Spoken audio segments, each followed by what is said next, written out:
హల్లెలూయా. పరిశుద్ధాత్మ దేవునికి మహిమ కలుగును గాక. దేవుని మహాకృపను బట్టి సామెతల గ్రంథం 8వ అధ్యాయము 17వ వచనం. జ్ఞాని అయిన సొలొమోను ఇలా మాట్లాడుతున్నాడు. నన్ను ప్రేమించు వారిని నేను ప్రేమించుచున్నాను, నన్ను జాగ్రత్తగా వెతుకువారు నన్ను కనుగొందురు. ఐశ్వర్యము, ఘనతయు, స్థిరమైన కలిమియు, నీతియు నాది యొద్ద ఉన్నది. మేలిమ బంగారము కంటే అపరంజము కంటేను నా వలన కలుగు ఫలము మంచిది.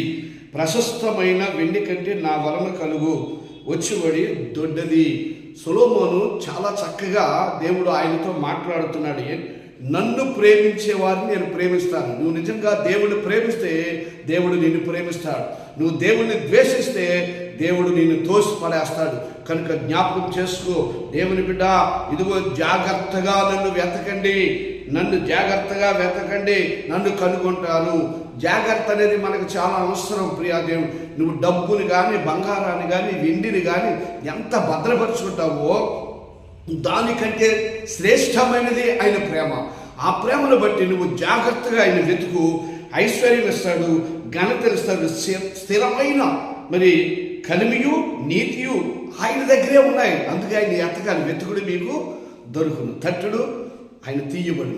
కనుక దేవుని యొక్క నామములో నువ్వు వెతికితే ఆయన దొరుకుతాడు.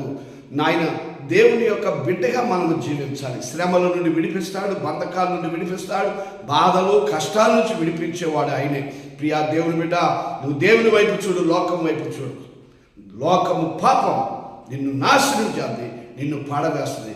దేవుడి మాటలు దీవించి కాపాడునుగాక. ఆమేన్.